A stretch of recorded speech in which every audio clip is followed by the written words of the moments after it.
नमस्कार, आप सभी का स्वागत है बेसिक शिक्षा के इस ऑनलाइन लर्निंग प्लेटफॉर्म पे, जहां हम आपको दे रहे हैं रेगुलर अपडेट बच्चों। और हम आपको बताना चाहते हैं कि जो आप 2022 में काउंसलिंग कराने जा रहे हैं, जिस भी कोर्स के लिए बीएचयू में यूजी के अंदर, उसमें कितनी सीटें हैं, उसमें कितनी आपका फीस है, कितना सब्जेक्ट कॉम्बिनेशन, क्या काउंसलिंग प्रोसेस होगा, ये इस सीरीज़ का पार्ट है। और आपने आर्ट्स की वीडियोस पे बहुत सारा प्यार दिया बच्चों, उसमें बहुत सारे बच्चे उसको देख के खुश हुए, क्योंकि हमारी यही क्वालिटी है कि हम एक वीडियो जब बनाते हैं तो उसमें मैक्सिमम क्वालिटी इन्फॉर्मेशन इनपुट कर देते हैं। हम ज़्यादा वीडियो बनाने बिलीव नहीं करते हैं, हम क्वालिटी वीडियोज़ पे देखते हैं। आप जाके पुराने हमारे कोई भी वीडियोज़ देखोगे, आपको इन्फॉर्मेशन उतनी ही रिलायबल और अच्छी मिलेगी, ठीक है ना। तो अब इस वीडियो में हम बात करेंगे बीएचयू बीए सोशल साइंस के बारे में। देखो, बीए जो होता है यहाँ पे एक दो कैटेगरीज है, एक आर्ट से होता है, एक सोशल से होता है। कई बच्चे यही नहीं समझ पाते हैं कि आर्ट्स और सोशल में अंतर क्या है, ठीक है। मैं एक मोटा मोटी अंतर बताना चाहूँ तो आर्ट्स में मेजरली जो सब्जेक्ट्स होते हैं वो लैंग्वेज वाले होते हैं, ठीक है ना, लिंग्विस्टिक बेस्ड सब्जेक्ट्स होते हैं। और सोशल में जो आप ट्रेडिशनल ह्यूमैनिटीज के सब्जेक्ट्स पढ़ते आए, हिस्ट्री, पॉलिटी, ज्योग्राफी, वही मेजरली होते हैं। यही बस एक क्राइटेरिया नहीं, बहुत सारा क्राइटेरिया। और ऐसा नहीं है कि आर्ट्स में वो ह्यूमैनिटीज वाले सब्जेक्ट नहीं होते हैं, ठीक है। तो अगर आप उस पर वीडियो चाहते हो तो अलग से बात करेंगे, नहीं तो ये वीडियो बहुत लंबी हो जाएगी, ठीक है, क्योंकि ऑलरेडी इसमें बहुत इंफॉर्मेशन है। तो देखिए, मैं बात करता हूं सोशल साइंस का। अगर आप बीए सोशल साइंस का फॉर्म भरे होगे, उसमें क्या बोलते हैं अपने सीयूईटी के फॉर्म में, तो आपको ये मिलेगा, सारी इंफॉर्मेशन आपके लिए यूजफुल होगा, ठीक है ना। तो बीए सोशल साइंस की बात करते हैं। चलिए, सबसे स्टेप बाय स्टेप बात करेंगे। सबसे पहले हम आपको बात करेंगे मोड ऑफ काउंसलिंग पे। तो सारी काउंसलिंग की प्रक्रिया जो है वो ऑनलाइन है, कुछ भी आपको आना नहीं है कहीं भी। ये बहुत अच्छी बात है, घर बैठे कराइए। जब पूरा पेमेंट हो जाए, आपका सीट अलॉट हो जाए, तब आइए अपना फाइनल डॉक्यूमेंट का वेरिफिकेशन वगैरह जो होगा वो होगा। तो प्योरली ऑनलाइन है मेरे बाबू। काउंसलिंग में किसी भी तरह से आपको आने की जरूरत नहीं है, सारा घर बैठे काम आपका हो जाएगा। नेक्स्ट, अगर बच्चों ध्यान से सुनिएगा, अगर जैसा कि आपको पता है कि कई सारे यूनिवर्सिटीज़ में जो कोर्स होते हैं वो ईयर बेस्ड होते हैं और कई सारी यूनिवर्सिटी में सेमेस्टर बेस्ड होते हैं। इसका क्या फ़ायदा नुकसान होता है?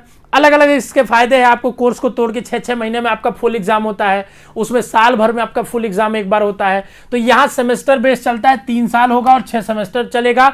ऑनर्स की डिग्री मिलती है, मतलब आपका जो ऑनर्स, जैसे आप यहाँ पे सब्जेक्ट कॉम्बिनेशन के बारे में भी बात करेंगे। ऑनर्स की डिग्री का मतलब यह है कि आपके लास्ट ईयर फाइनल ईयर में एक सब्जेक्ट होगा और वही सब्जेक्ट लेके आप आगे जाओगे और आगे सारे चीज़ों में आप उसी सब्जेक्ट से क्या करोगे, पार्टिसिपेट करोगे।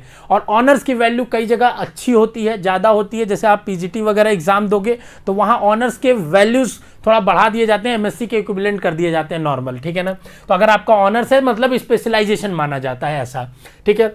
मिनिमम एलिजिबिलिटी आपने फॉर्म भरा होगा तो देखा होगा कि 50% ये जनरल कैटेगरी के लिए है। इतना तो होना चाहिए कि ये आपके क्लास 12th में तीनों आपको मतलब एग्रीगेट में होना चाहिए 12th के। और सबसे बड़ी बात, इकोनॉमिक्स ऑनर्स अगर आपको चाहिए तो आपके 10th में मैथ्स होना बहुत जरूरी है। अगर आपके 10th में मैथ्स नहीं है तो आप इकोनॉमिक्स ऑनर्स नहीं ले पाएंगे। ये पहले ही बुलेटिन में पढ़ा था तो आप होपफुली जानते होंगे। एज की क्राइटेरिया 22 साल का होना चाहिए 1 जुलाई 2022 तक। अपना उम्र निकाल लीजिए, नहीं आता है तो गूगल से कर लीजिए कि एज कैलकुलेटर, उसमें डाल के कर लेंगे, पता चल जाएगा कितने साल के हो रहे हैं, ठीक है ना। नहीं तो उंगलियों पे गिन लीजिएगा। और उसके बाद आप क्या करेंगे, ये एकदम आपका 22 साल से ज्यादा नहीं होना चाहिए। ये जनरल के लिए मैं बता रहा हूँ। ओबीसी एससी एसटी को रिलैक्सेशन है इसमें कुछ सालों का, ठीक है ना, उसके बारे में अलग से बात कर लेंगे। ओबीसी के लिए शायद 3 साल का है और एससी एसटी के लिए 5 साल का है, कुछ ऐसे ही है समवॉट, ठीक है ना। एक बार देख लेंगे डाटा तो ज्यादा क्लियर बताएंगे आपको, ठीक है। सबसे इंपॉर्टेंट बात, बीए में एडमिशन के लिए अगर आपने जनरल टेस्ट और लैंग्वेज का फॉर्म भरा था, एग्जाम दिया था, तो ही आप बीए में एलिजिबल हो पाएंगे। अगर आपने 36 डोमेन, 36 तो दे भी नहीं पाते, 6 ही डोमेन, 6 ही सब्जेक्ट मैक्सिमम देना था, आपने अगर डोमेन ही भर भर के एग्जाम दे दिया है तो बीएचयू नहीं लेगा। ये साफ साफ मैं बीएचयू की अथॉरिटी से बात करके आया हूं। कई बच्चों ने क्या गलती किया है कि हिंदी लैंग्वेज की जगह, ध्यान से सुनना, हिंदी डोमेन भर दिया है। और हिंदी डोमेन भरने के कारण क्या हुआ है बच्चों कि उनका हिंदी डोमेन का पेपर हुआ है और वो एलिजिबल नहीं है। तो ध्यान से, ये बहुत जरूरी है और इसमें कोई रियायत नहीं होने वाली है। ये बेसिक इंफॉर्मेशन थी। अब बढ़ते हैं सबसे इंपॉर्टेंट पार्ट पे कि मेरिट कैसे बनेगा। तो हमने एक अलग से डिटेल वीडियो में बताया कि बीएचयू की मेरिट क्राइटेरिया, आपका जो लैंग्वेज है उसका 50% लिया जाएगा, मतलब 200 नंबर का है तो उसको 100 नंबर में कन्वर्ट किया जाएगा। और जनरल टेस्ट जो 300 नंबर का है उसको एज इट इज रख के तो मेरिट अब आपकी 400 में बनेगी। तो आप जरूर कमेंट करके बताइएगा, जो आप लोग अभी तक बता रहे थे जो 500 में आ रहा है, 500 में आपका 400 में कितना स्कोर आ रहा है, ताकि हम प्रिडिक्ट कर पाए कि कितना बच्चे अच्छा स्कोर किए हैं, ठीक है ना। क्योंकि गणित तो बहुत बदल गई है इसके बाद से, ठीक है ना। ये हमने पहले भी आपको बताया था वीडियोस में, पर उतना ज्यादा जोर नहीं दिया था तभी, लेकिन अब इस समय इसका वक्त है तो आप पे जोर दिया जा रहा है, ठीक है ना। नेक्स्ट अगर हम बात करेंगे, सबसे इंपॉर्टेंट चीज कितनी सीटें हैं, ठीक है ना। सर कितनी सीटें हैं बीए सोशल साइंस में? अब ध्यान से सुनना, अगर कोई बच्चा बीए आर्ट्स और सोशल दोनों के लिए भरा होगा तो इतनी सीट तो उसके लिए है ही, आर्ट्स वाली भी है, मतलब उसके लिए बहुत ज्यादा सीट, आर्ट्स प्लस सोशल दोनों के बराबर की सीटें हो गई, ठीक है ना। सबसे पहले आपको पता है कि बीएचयू जो है आपका, उसका बीए तो बीए की ही बात कर रहे हैं अभी, ठीक है ना। एक आपका जो मेन कैंपस है बड़ा सा, उसमें आपका बीए चलता है। मेन कैंपस के अंदर ही सिर्फ एक लड़कियों के लिए एमएमबी बनाया गया, वो मेन कैंपस का ही पार्ट है, ठीक है ना, एक उसमें चलता है। और कुछ कॉलेजेस हैं एफिलिएटेड कॉलेजेस जहां पे और कोर्सेज चलते हैं, ठीक है ना। सारी सुविधाएं आपको बीएचयू की वहां मिलेंगी, फीस थोड़ा सा वहां ज्यादा होता है, डिग्री आपको बीएचयू का ही मिलेगा, कोई अंतर नहीं होता है, ठीक है ना। वही बात है कि आपको मेन कैंपस और वहां पढ़ने में थोड़ा अंतर तो फील होगा, क्योंकि हो सकता है क्वालिटी ऑफ टीचर्स, प्रैक्टिकल्स, इन सब पे एक्सपोजर पे अंतर फील हो, लेकिन ऑन पेपर कोई डिफरेंसेस नहीं है, सारी चीजें सेम है, ठीक है ना। आप पढ़े, बस आपको प्रैक्टिकल एक्सपोजर का थोड़ा फील होगा कि हाँ मेन कैंपस को ज्यादा मिलता है, क्योंकि यहाँ पे बहुत सारी वैरायटी की चीजें हैं, ठीक है ना। तो अगर हम बात करेंगे सोशल साइंस की मेन कैंपस की, तो 573 सीटें हैं। महिला महाविद्यालय जो कि मेन कैंपस का पार्ट है, कईयों को तो पता ही नहीं है, कई यूट्यूबर्स कह देते हैं ये एक एफिलिएटेड कॉलेज है, ठीक है ना। 193 है। हम लोग क्यों ये ज्यादा अच्छे से बता पाते हैं या बता रहे हैं, क्योंकि बीएचयू से ही मेरी पढ़ाई हुई है, यूजी पीजी हुई है, ठीक है ना। तो हम आपको बेटर तरीके से इसमें गाइड कर सकते हैं। पूरा अब हमारा सिचुएटेड भी बीएचयू के पास ही ऑफिस, तो हम लोग का रेगुलर का बीएचयू आना जाना है, ठीक है ना। बीएचयू एडमिनिस्ट्रेशन से मिलना जुलना, वो सारी चीजें हैं, तो हमें इसके ऑन ग्राउंड बीएचयू की तो हम बेहतर बता पाएंगे। बाकी जगह नहीं है हम लोग, तो वहां भी हमारी कोशिश ये रहती है या तो वहां के किसी बच्चे से हम बात करके पूरा ऑन ग्राउंड डिटेल लें। हम लोग किसी वेबसाइट या गूगल से बस सर्च करके आपको इन्फॉर्मेशन नहीं देते, ये मैं आपको क्लैरिफाई कर रहा हूं, ठीक है ना। कई लोगों को तो पता भी नहीं होता है कि क्या कहां पे है, कैसे है। आर्य महिला जो है आपका कॉलेज है, लड़कियों के लिए सिर्फ है 383 सीटें।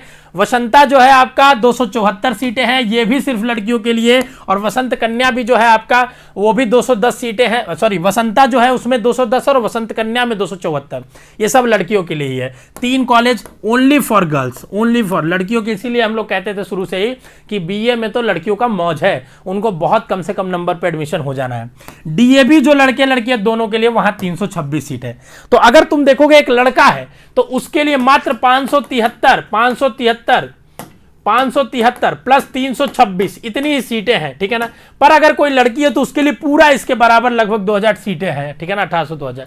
तो ये लड़कियों के लिए एडवांटेज है, ठीक है ना। अब ऐसा क्यों है भैया, इसमें हमारी कोई हाथ नहीं है, ठीक है ना। ये बहुत सालों से चला आ रहा है। कुछ कॉलेजेज ही गर्ल्स के लिए बनाए जाते हैं, तो कुछ जैसे बच्चे कमेंट करते हैं सर इसके लिए आवाज उठाइए। इसके लिए क्या आवाज उठाए? ये तो बहुत अच्छी बात है कि लड़कियों को प्रोत्साहित किया जा रहा है पढ़ने के लिए, ठीक है ना, क्योंकि अभी भी कई जगह लड़कियों को नहीं भेजा जाता है पढ़ने के लिए, ठीक है। तो ये अच्छी बात है, ठीक है ना। सिर्फ गर्ल्स कॉलेज का इसीलिए बढ़ावा दिया जाता है, जब तक समाज में इक्वलिटी ना आ जाए तब तक ये रहना चाहिए, ठीक है ना। आगे अगर हम बात करेंगे फीस की, ठीक है ना, सबसे इंपॉर्टेंट है फीस जान जाओ, ठीक है ना। देखो फीस जो है मेन कैंपस में बहुत कम है, आपकी एक साल की फीस 1982 रुपये, शायद ही कहीं इतना कम फीस होगा अगर आप जेएनयू को नहीं देखोगे तो, मुझे लगता है। One of the best affordable central university है बीएचयू, जिसमें तमाम एक्सपोजर है आपके। इसीलिए हम लोग कहते हैं जो बार बार कि बीएचयू बेस्ट है, बेस्ट है क्यों? क्योंकि एवरेज बच्चा जो गांव से आके पढ़ता है वो भी पढ़ सकता है इसके दम पे, क्योंकि 2000 रुपया इसमें आपको पूरा मेडिकल सुविधाएं मिलती हैं, कितनी भी तरह की इलाज कराओ फ्री मेडिकल सुविधा आपको मिलती है, आपको खेलने की बहुत सारी सुविधाएं मिलती है। हॉस्टल की फीस लगती है वो भी 2 से 3 हजार रुपये सालाना होती है। तो आपको इतनी सुविधाएं मिलती है इतने कम पैसे में, शायद कहीं और नहीं मिलता होगा अगर जेएनयू को आप छोड़ देंगे तो, ठीक है। अगर आप सोशल साइंस में एक प्रैक्टिकल सब्जेक्ट लेते हैं तो 2082 रुपये, कुछ पैसे बढ़ जाएंगे। हमको लग रहा है कितना बढ़ गया, 100 रुपया बढ़ गया, ठीक है ना। एक प्रैक्टिकल पे 100 रुपया बढ़ जाता है। प्रैक्टिकल सब्जेक्ट का मतलब कि अगर आपके अंदर कोई ऐसा सब्जेक्ट है जिसमें प्रैक्टिकल होता है, जैसे ज्योग्राफी वगैरह, तो उसके लिए 100 रुपया बढ़ा दिया, क्योंकि उसमें खर्चे थोड़ा बढ़ जाते हैं। अगर 2 प्रैक्टिकल सब्जेक्ट हैं आपके तो 2182 हो जाएगा, ठीक है ना। अगर आप एमएमबी में पढ़ते हैं तो 2432 रुपया फीस है, मेन कैंपस से ज्यादा एमएमबी में फीस है, ये चीज ध्यान रखिएगा। और एक प्रैक्टिकल लेते हैं तो 2532, 2 प्रैक्टिकल लेते हैं तो 2632, ठीक है ना। अब पेड कोर्स की फीस है, ध्यान से सुनना, थोड़ा पेड कोर्स के बारे में डिटेल में चर्चा कर लेता हूं कि पेड कोर्स है क्या और पेड कोर्स पे एडमिशन कैसे मिलता है, ठीक है ना। एक एक चीज थोड़ा उसके बारे में चर्चा कर लेता हूं, ठीक है ना। तो देखिए अभी हम बात करेंगे पेड कोर्स के बारे में कि पेड कोर्स है क्या और इसमें कैसे एडमिशन मिलता है, क्या पैसा ज़्यादा दे के एडमिशन मिल जाता है। हमने इस पर पहले भी बहुत वीडियोस बनाए हैं, अब फिर से बना रहा हूं क्योंकि बच्चों के कमेंट्स आते हैं, बार बार बताया जाता है, ठीक है ना। तो देखिए पेड कोर्स कुछ नहीं है। पेड कोर्स में क्या होता है कि जैसे मान लीजिए किसी भी एग्जाम में, जैसे बीए का अगर हम ले 400 में मेरिट बन रही है, ठीक है ना, तो जनरल का कट ऑफ मान लिया हमने 280 किया, मान लिया, ठीक है ना, ये सही नहीं है, मान लिया, ठीक है ना, 280 गई, 280 पे सारी सीटें भर गई, ठीक है ना। अब सारी सीटें जब भर जाती हैं तो इसके बाद पेड सीट पे, इसके बाद क्या होता है, जनरल की जब सीटें भर जाती हैं तो ओबीसी का एडमिशन होता है, ठीक है ना। ओबीसी का, एससी का, एसटी का, जो अपनी अपनी सीटें होती हैं उनकी रिजर्व क्राइटेरिया में जितनी सीटें उसमें भरता है, ठीक है ना। अब ध्यान से सुनना, इसके अलावा, ठीक है, पेड सीटें रखी जाती है, कुछ परसेंटेज टोटल पर सीट का पेड सीट रखी जाती है।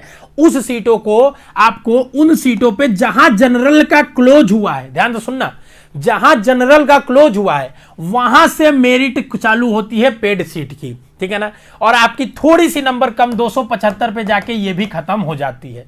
मतलब समझे बात को, क्यों जाती है भाई, क्योंकि पैसे देने वालों की कमी नहीं आज की दुनिया में, ठीक है ना। जो बच्चा है, अगर 280 के बीच 75 के बीच में बच्चा है 500 और सीट है पेड सीट में सिर्फ 50, तो 500 में से 50 बच्चा तो होगा ही जो पेमेंट कर देगा। तो ऐसा नहीं कि पेड सीट की बहुत लो कट ऑफ चली जाती है। दूसरी बात, जो बच्चे ओबीसी, एससी, एसटी में है उनके लिए पेड सीट का कोई मतलब भी नहीं है, क्योंकि उनकी कट ऑफ ऑलरेडी इससे कम होती है, उनकी कट ऑफ ऑलरेडी इनसे कम होती है, ठीक है ना। ऐसी होगी, मान लीजिए उनका कट ऑफ ऑलरेडी इनसे कम होगा, ठीक है ना, पेड सीट से पहले से ही कम होगा, तो वो और ज्यादा फीस देके क्यों हायर कट ऑफ में जाएंगे। तो ये पेड सीट का एडवांटेज सिर्फ जनरल के लिए है, ठीक है ना, और जनरल के लिए है लो कट ऑफ, थोड़ा सा लो कट ऑफ जनरल की कट ऑफ से जाता है, बहुत लो नहीं चला जाता है, ठीक है ना, बहुत माइन्यूट के बराबर ही जाता है। ये चीज समझिए पेड सीट के बारे में, ठीक है ना। पेड सीट में जो बच्चा एडमिशन लेता है, ध्यान से सुनिए, उसको फीस ज्यादा देनी पड़ती है, 10,000 रुपया पर एनम देना पड़ता है। पर ध्यान से सुनिए, साथ में आपको रेगुलर फीस भी देनी पड़ती है। तो अगर आप पेड सीट में एडमिशन लेते हैं, ध्यान से सुनिएगा, तो आपको 11,982 रुपए फीस देनी पड़ेगी। किसी भी कोर्स में आप लेंगे तो 10,000 तो देंगे ही, उसके अलावा जो उसकी रेगुलर फीस है, जो ये फीस है, वो भी आप देंगे। ये पेड सीट का कंफर्मेशन है, ये चीजें हैं, ठीक है ना। आगे अगर हम बात करते हैं पेड सीट के बाद कि अफिलेटेड कॉलेजेस में, तो देखो एएमपीजी जो आर्य महिला सिर्फ लड़कियों के लिए, उसमें 10,800 रुपया है और उसके बाद 500 रुपया पर एनम है, ये प्रैक्टिकल का फीस है, ठीक है ना। एक साल में 500 रुपया और लगेगा प्रैक्टिकल, अगर आपका प्रैक्टिकल सब्जेक्ट है तो, ठीक है ना। वसंत कन्या में 7600 है और वीसीडब्ल्यू में 9200 है और डीएवी में 10,300 है। ये नॉर्मल फीस है वहां की, तो वहां थोड़ी फीस ज्यादा है, ठीक है ना। और अगर वहां भी पेड सीट के अंदर होता है तो आपको 10,000 रुपया पर एनम देना होगा एक्स्ट्रा, इन फीस के अलावा। जैसे अगर किसी बच्ची का बीसीडब्ल्यू में होता है पेड सीट में, तो उसको 10,000 और 9200, 19,200 रुपया फीस देना होगा, ठीक है ना। ये बात हुई पेड सीट के बारे में और फीस की इंफॉर्मेशन के बारे में और सीट के बारे में। तो इस वीडियो में अभी तक हमने आपको बता दिया कि सीट कितनी है और कितनी फीस लगेगी, ठीक है ना। अब बढ़ते हैं सबसे ज्यादा इंपॉर्टेंट बात पे कि सर हम यहां आएंगे तो कौन से सब्जेक्ट्स के बारे में पढ़ेंगे, ठीक है ना, कौन से सब्जेक्ट्स के बारे में पढ़ेंगे। तो देखिए जब आप यहां आएंगे तो हमने बताया आपके पढ़ने के लिए एक मेन कैंपस है, एक एमएमबी है, एक वीसीडब्ल्यू, वीकेएम, एएमपीजी, डीएपी, 6 जगह आप पढ़ सकते हैं, 6 जगह आपके पास ऑप्शंस है जहां आपको मिलेगा, ठीक है ना। तो मेन कैंपस में अगर आप पढ़ना चाहते हैं तो आपको ये सब्जेक्ट्स के ऑनर्स पढ़ने के ऑप्शंस है आपके पास। ऑनर्स का क्या मतलब है, ध्यान से सुनिए, बताता हूं। आपको जो पढ़ाई होगी वो आपको 3 सब्जेक्ट मिलेगा पढ़ने के लिए, ध्यान से सुनिएगा। जैसे हिस्ट्री, पॉलिटी, ज्योग्राफी, 3 सब्जेक्ट हमको मिल गया पढ़ने के लिए, ठीक है ना। हमको क्या हुआ बच्चों, 3 सब्जेक्ट मिल गया पढ़ने के लिए, हिस्ट्री, पॉलिटी, ज्योग्राफी, ठीक है ना। अब ध्यान से सुनिएगा, ठीक है। हमने 3 सब्जेक्ट ले लिया, शुरू में अपना ऑर्डर भरा, ठीक है, उसमें हमको ये तीनों सब्जेक्ट मिल गया कॉम्बिनेशन। इसको हम बोलते हैं सब्जेक्ट कॉम्बिनेशन। क्या बोलते हैं, सब्जेक्ट कॉम्बिनेशन। तो अगर किसी बच्चे को एचपीजी मिला, हिस्ट्री, पॉलिटी, ज्योग्राफी, मतलब क्या हुआ, वो उसका एक सब्जेक्ट कॉम्बिनेशन हुआ।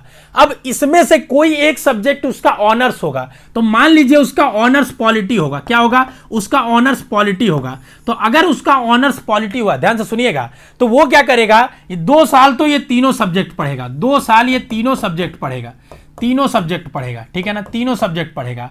थर्ड ईयर में आएगा जब वो, थर्ड ईयर में जब आएगा तो सिर्फ पॉलिटी पढ़ेगा, सिर्फ पॉलिटी पढ़ेगा, सिर्फ पॉलिटी पढ़ेगा। और आगे चल के भी जब वो मास्टर्स करेगा, स्पेशलाइजेशन करेगा, तो पॉलिटी में ही जाएगा। मतलब ऑनर्स का मतलब ये होता है कि थर्ड ईयर में आप वो सब्जेक्ट पढ़ोगे और वही सब्जेक्ट लेके आगे बढ़ोगे, यही ऑनर्स का मतलब है, ठीक है ना। और डिग्री जो मिलेगी आपकी पॉलिटी ऑनर्स में मिलेगी, मतलब आपको आगे लिखा रहेगा आपकी डिग्री पे हिस्ट्री पॉलिटी ज्योग्राफी, लेकिन उसका मतलब बस ये रहेगा कि आपने पॉलिटी से किया है। ये दो सब्जेक्ट्स का बहुत मतलब नहीं रहेगा, ठीक है ना, ये दो सब्जेक्ट का क्या रहेगा, बहुत मतलब नहीं रहेगा, ठीक है ना, ये दो सब्जेक्ट का बहुत मतलब नहीं रहेगा, ठीक है।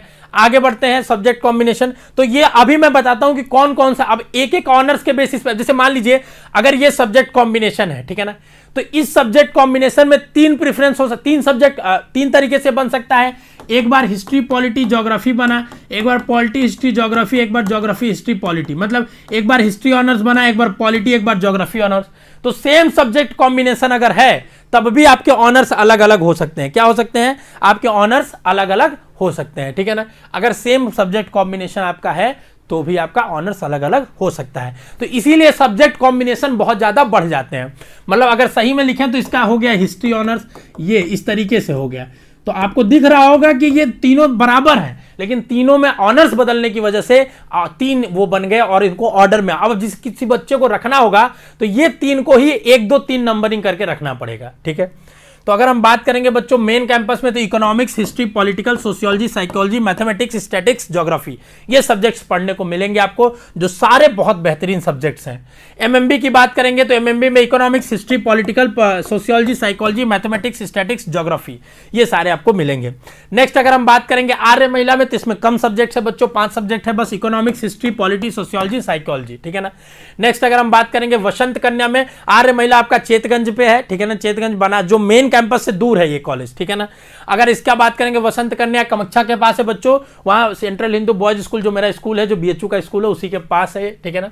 Economics, history, political, sociology, psychology और ज्योग्राफी, ठीक है ना। नेक्स्ट बात करेंगे वसंता कॉलेज फॉर वुमेन, ये आपका राजघाट पे है बच्चों, Rajghat, economics, history, political, sociology, psychology, geography, ये सब्जेक्ट्स है इसमें, ठीक है ना।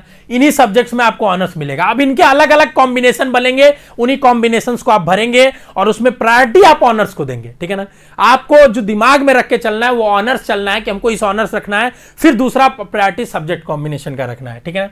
देखो यही चीज डीयू और बीएचयू में अंतर है, बीएचयू में आपको कोर्स को प्रायोरिटी देनी है, ठीक है ना, यहां पे आपको ऑनर्स को प्रायोरिटी देनी है, ठीक है ना। यही चीज समझने वाली गेम है, कई लोगों को ये समझ ही नहीं है, ठीक है ना।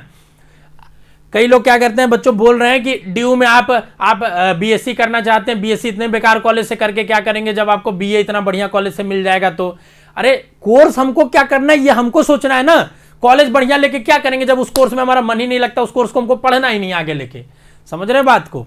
तो यही कई लोग को नहीं पता है, एजुकेटर बन गए हैं यूट्यूब पे। डीएबी में economics, history, political, sociology, psychology, ये सब्जेक्ट्स हैं आपका, ठीक है ना। ये डीएबी का गेट है, देखिए बगल में पीएनबी का एटीएम भी है। अब सब्जेक्ट ऑफ कॉम्बिनेशन अवेलेबल की बात करेंगे, ठीक है ना।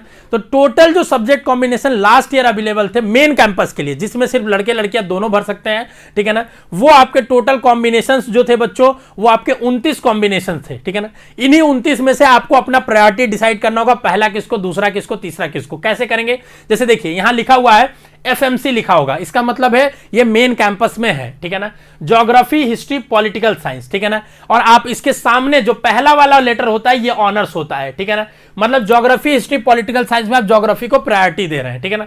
दूसरा हिस्ट्री, पॉलिटिकल साइंस, सोशियोलॉजी, तो इसमें हिस्ट्री को आप प्रायोरिटी दे रहे हैं, मतलब हिस्ट्री यहां ऑनर्स है आपका, हिस्ट्री यहां ऑनर्स है, यहां ज्योग्राफी ऑनर्स है। तो कॉम्बिनेशन सेम कहीं दिख सकता है, लेकिन ऑनर्स की अलग अलग प्रायोरिटी होगी। तो इस बेसिस पे आपको 29 कॉम्बिनेशन बनते हैं, उनको आपको पुट करना होगा रेफरेंस में। अगर आप चाहेंगे तो इस 29 को हम ऐसे तो ये पीडीएफ भी डाल देंगे टेलीग्राम में, ऐप में, हर जगह।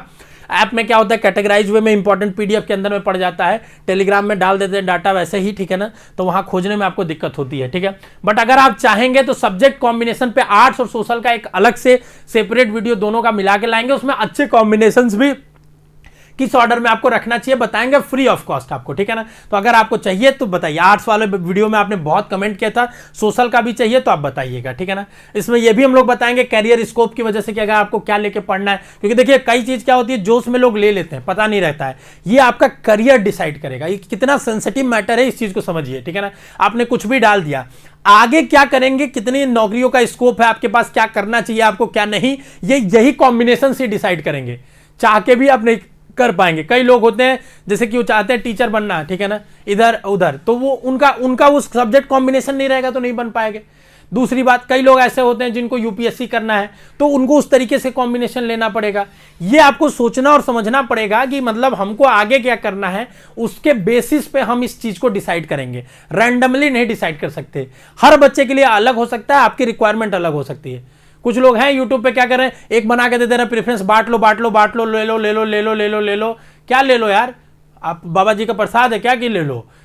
हमको अगर टीचर बनना है तो हमको अपने हिसाब से पढ़ना होगा ना। हमको अगर यूपीएससी में जाना है तो हमको अपने हिसाब से पढ़ना होगा ना, कि हमको क्या ऊपर रखेंगे तो चलेगा। हमको अगर मान लीजिए हमको स्टैटिस्टिक्स में पढ़ना है, आगे बढ़ना है, हमको एमबीए करना है, क्या करना है वो मेरे माइंड में बनेगा। अगर नहीं बनेगा तो उस हिसाब से माइंड मेकअप बना के चलेंगे। सबको एक ढांचा में थोड़े ढाला सकते हैं, सबकी अलग अलग रिक्वायरमेंट्स हैं। तो ये आपका पूरा है बच्चों 29 है, ठीक है ना। उसके बाद बच्चों एमएमबी में जो चलता है वो 18-19 चलता है एमएमबी में, ठीक है ना। तो जो लड़कियां होंगी वो मेन कैंपस का भी भरेंगी और इसको भी भरेंगे, तो टोटल उनके लिए 49 कॉम्बिनेशन हो जाएंगे, ठीक है ना। ऐसे सेम एफिलेटेड के लिए अलग है, उसकी पूरी लिस्ट अगर आप लोग चाहेंगे तो दे देंगे हमारे पास है। ये लास्ट ईयर की बच्चों की लिस्ट है, लास्ट ईयर में जो आया था। अगर इस साल कुछ एडिशन होता है तो अपडेट कर दिया जाएगा, पर अभी के लिए आज या कल में अपडेट आ जाएगा तो वो बता भी दिया जाएगा, ठीक है ना बच्चों। नेक्स्ट अगर हम बात करेंगे इसके बाद कि एक और चीज ध्यान से सुनना, सोशल के बच्चों को आपको जो सब्जेक्ट्स आप पढ़ रहे हो उसके अलावा एक लैंग्वेज भी आपको लेना पड़ता है, ठीक है ना। अब वो लैंग्वेज आपको 4-5 लैंग्वेज रहता है, उसमें भी आपको प्रायोरिटी देनी होगी, कौन लैंग्वेज देना वो भी पढ़ना है, ठीक है ना। दूसरा आपको साथ में एंसिलरी भी पढ़ना होता है, ठीक है ना।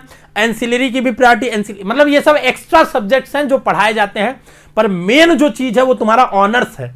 ऑनर्स पे पूरा फोकस करो। ये सब तो चीजें अलग है, ये भी प्रायोरिटी रखनी है कि इससे नॉलेज बढ़ेगा, उसके उसी में एड ऑन हो, ऐसी चीजें हम पढ़ें। पर मेन हमको लैंग्वेज और जो ऑनर्स है उसको ध्यान देना है। तो एंसिलरी वगैरह भी आपके उसमें लिखा रहेगा। एंसिलरी भी सब्जेक्ट्स ही होते हैं, मतलब उन तीनों के अलावा भी एक सब्जेक्ट आपको और पढ़ना पड़ेगा।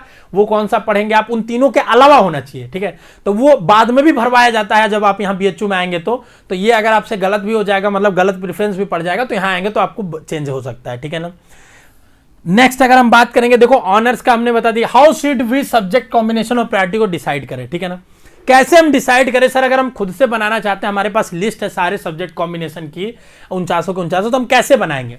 सबसे पहले आपको चूज करना है, ऑनर्स को देखना है, ठीक है ना। उन सब्जेक्ट्स को ऊपर रखिए, भले वो मेन कैंपस, लड़कियों के लिए जैसे बता रहा हूं, मेन कैंपस हो, एमएमबी हो, कहीं के हुई हो। सब्जेक्ट कॉम्बिनेशन, सब्जेक्ट बहुत मैटर करता है कॉलेज से ज्यादा, मैं आपको बता रहा हूं, ठीक है ना। अगर आपने माइंड मेकअप बना लिया है तो आपने, अगर आप ब्लैंक, आपको कुछ पता ही नहीं है, ठीक है ना, कि क्या पढ़ना है क्या नहीं पढ़ना है, तो कुछ भी ले लीजिए, कोई फर्क नहीं पड़ता है। या जानकारी अच्छा इकट्ठा करिए पहले पूरी तरह के से कि हमको क्या करना चाहिए क्या नहीं करना चाहिए। जो फर्जी के वीडियोस देखते हैं, अच्छे वीडियोस देखिए, सर्च करिए अलग अलग सब्जेक्ट्स के क्या स्कोप है, यही बैठ के करिए ना। इस समय काउंसलिंग के समय यही किया जाता है कि हमें पता चल गया कि 16 सब्जेक्ट, अब जैसे हमने आपको बता दिया कि ये इतने सब्जेक्ट्स चलते हैं, इतने सब्जेक्ट्स चलते हैं यहाँ पे यहाँ पे यहाँ पे। अब आप एक एक सब्जेक्ट्स का पोस्टमार्टम कर डालिए, सर्च करिए कि इकोनॉमिक्स ऑनर्स करने के क्या फायदे हैं, इसका क्या फायदे हैं, गूगल यूट्यूब करिए तो आपको जानकारी मिल जाएगी। हमसे ज्यादा जानकारी पाएंगे, 10 लोगों को सुनेंगे तो आपका धीरे धीरे स्मार्ट बनते जाएंगे, थिंकिंग एबिलिटी बढ़ेगी। ये आपको करना है, ठीक है ना कि ये करना है कि फर्जी का दिन भर सब्जेक्ट कॉम्बिनेशन की वीडियो ही देख रहे हैं। कोई कह रहा है ये कॉलेज ऊपर डाल दो, कोई कह रहा है ये कॉम्बिनेशन डाल दो। तुमको अपने अकॉर्डिंगली समझना पड़ेगा कि तुम्हारी रिक्वायरमेंट क्या है, समझ रहे हो बात को। तो लेकिन मैं जो बोलूंगा कि ऑनर्स को प्रायोरिटी देना, उसके बेसिस पे बनाना, ठीक है ना। और हाँ, ये तो बात सही है कि मेन कैंपस ज्यादा बेटर है एमएमबी से, तो उसको भी दे सकते हो, बाकी कोई अंतर नहीं है बहुत ज्यादा, ठीक है ना। तो थोड़ा सा प्रायोरिटी ज्यादा है तो आप मेन कैंपस दे देना, अगर प्रायोरिटी मिल जाए तो वो ज्यादा बेटर है। कोई ऐसा भी अंतर नहीं है कि लड़कियों के लिए अनसेफ है मेन कैंपस, एमएमबी ज्यादा सेफ है, सब बराबर है यहाँ पे, ठीक है ना। कॉलेज में आएंगे तो आप कोई किसी तरह की भेदभाव नहीं है कहीं भी, ठीक है ना। तो आप ऑनर्स को प्रायोरिटी दीजिएगा, ऑनर्स उस बेसिस पे चूज करिएगा कि आपको आगे करियर में क्या करना है, ठीक है ना, किस फील्ड में जाना है, ये सारी चीजें आपके लिए डिसाइडिंग होंगी, ठीक है ना। तो आगे बढ़ते हैं बच्चों। इसके साथ ही आपको एक और चीज मैं बता देता हूं, जैसा कि आपको पता है कि हम लोग 2023 के लिए धमाकेदार बैच चला रहे हैं, घर बैठ के आप इंडिया के टॉप टीचर से सबसे बेहतरीन तैयारी कर सकते हो, कहीं आने जाने की जरूरत नहीं है। घर बैठिए, आप अपना मोबाइल है, इंटरनेट कनेक्शन बढ़िया करा लीजिए बस, और घर बैठ के पढ़िए, दमादम पढ़िए एकदम। हम लोगों ने इस बार भी सैकड़ों सिलेक्शन दे रहे हैं, ठीक है ना। देखना अभी जब कॉलेज की लिस्ट आ जाएंगी, जब यूनिवर्सिटीज़ की, तो उसमें दिखाएंगे। अभी ऐसे ही हमने 100 परसेंटाइलर और 99 परसेंटाइलर का लिस्ट डाला, अभी जब आएंगे तो उस समय और दिखाएंगे, ठीक है। और वो सारे बच्चे जिसको हमने लिस्ट डाला, हमारी खास बात मैं तुम्हें बताता हूं कि वो सारे बच्चों का हमने जो किया है वो पढ़ाया है, उनका डाला है हमने। ऐसा नहीं किसी ने हमसे पूछ के कोई इंफॉर्मेशन पूछ ली कि सर ये फॉर्म में क्या भरेंगे, तो उसका लेके डाल दिया। वो सारे बच्चे जिनका भी हमने फोटो डाला है, वो सारे बच्चे हमारे पढ़ाए हुए हैं, ठीक है ना, हमसे पढ़े हुए हैं, तब हमने डाला है, ठीक है ना। कि कोई हमसे काउंसलिंग असिस्टेंस चाह रहा है तो उसका भी हम ले लेंगे, गूगल फॉर्म में डाटा वो कर देंगे। गूगल फॉर्म में डाटा ही हम लोगों ने बोला कि बस वही बच्चे करेंगे जो हमसे पढ़े हैं। तो इस चीज का आप देखिएगा जाके कम्युनिटी पोस्ट में, रिजल्ट धमाकेदार है, कंटेंट एक नंबर का है। आप प्लेलिस्ट में जाके देख सकते हैं, लास्ट ईयर भी खूब पढ़ाया है, तो आप उसको कोई कंपेयर नहीं कर सकते। बाकी आपका बैच की प्राइस, सबसे खास बात है कि हिंदी और इंग्लिश मीडियम को हमने सेपरेट कर दिया है, तो आपकी सुविधा के लिए जो मीडियम आपको सूट करता है उसमें पढ़िए आप आराम से। इंग्लिश मीडियम में बोला हमारी तरह जाएगा, टर्मिनोलॉजी इंग्लिश में होगी, हिंदी मीडियम में टर्मिनोलॉजी भी हिंदी में होगी, बस यही अंतर है, ठीक है ना। डबल मेहनत हम लोग कर रहे हैं आपके लिए, तो आप भी अभी से लग जाइए। अगर आपको लगता है कि आपके मार्क्स कम आ रहे हैं या आपका कोई छोटा भाई बहन है, तो उसको सजेस्ट करिए पढ़ने के लिए, क्योंकि कंपटीशन बहुत बढ़ रहा है। बाद में लोग जाके परेशान होते हैं कि सर कुछ बता दीजिए, 1 महीना में कुछ घुट्टी पिला दीजिए। जो बच्चा 6 महीना 7 महीना पढ़ता है, उसको 1 महीने के लिए परेशान नहीं होना पड़ता है। तो ये आपको सोचना है। अगर आपके मार्क्स कम आ रहे हैं तो अभी से लग जाइए, ठीक है ना, अगर आप सोच रहे हैं तो। अगर नहीं आपको कहीं लगना है, ड्रॉप नहीं लेना है, तो आप कहीं ना कहीं एडमिशन ले लीजिए, कोई दिक्कत नहीं है, आपके ऊपर है। एक ऑनेस्ट आपको सलाह दे रहा हूं, ठीक है ना बच्चों। ये रहा, बाकी सारी डिटेल्स है वो सब आपको पता ही है, कितना बेस्ट है वो सब बताने की जरूरत नहीं है। बाकी डिस्क्रिप्शन में आपका लिस्ट है, आप डाउनलोड करके जाके कोर्स में देखिए, डेमो वीडियोज देखिए, प्लेलिस्ट में आपको अच्छा लगे तो बाय जरूर कर लीजिएगा, ठीक है ना बच्चों। नेक्स्ट उसके बाद बात करेंगे अगली वीडियो में, जिसमें सब्जेक्ट कॉम्बिनेशंस की पूरी लिस्ट आपको दे देंगे। आर्ट्स और सोशल की हमने बीए आर्ट्स की बना दी, BSc agriculture, BA social science, अब बच गया आपका बीएलएलबी, बीकॉम। ये सारे भी 1-2 दिनों में वीडियोस आपके सामने आ जाएंगे, पूरी डिटेल वीडियोस बच्चों सारी। इतनी आपको मैं बताऊं कि हम लोग इतने 2023 के बैच में बिजी हैं, मतलब क्योंकि वहां डेली कम से कम 20 घंटे क्लासेस चल रही हैं, सब मिला देंगे तो आप, ठीक है। आप 20 घंटे 2-2 स्टूडियो ये हमारे पास, फिर भी ठीक है ना, हम ज़्यादा क्लासेस, क्योंकि हम चाहते हैं दिसंबर तक ही उनको पूरा पढ़ा के डबल डिवीजन करा दें उसका, ठीक है। तो अगर उतनी हम क्लासेस दे रहे हैं, तब भी इसके बावजूद हम आपका साथ नहीं छोड़े काउंसलिंग में, आप भी हमारा साथ नहीं छोड़ेंगे बच्चों। आप बस हमारा साथ नहीं छोड़ने का एक ही साइन है कि आप जो मैं कह रहा हूं उसको ध्यान से सुन के समझा करिए, बेचैन मत हुआ करिए। बेचैन आत्माओं का कोई इलाज नहीं है, ठीक है ना, उसका बाद में रिग्रेट ही होता है, ठीक है। आशा करता हूं वीडियो अच्छा लगा होगा। स्वस्थ रहे, मस्त रहे। अगली वीडियो किस टॉपिक पे चाहिए कमेंट करके जरूर बता दे। All the best.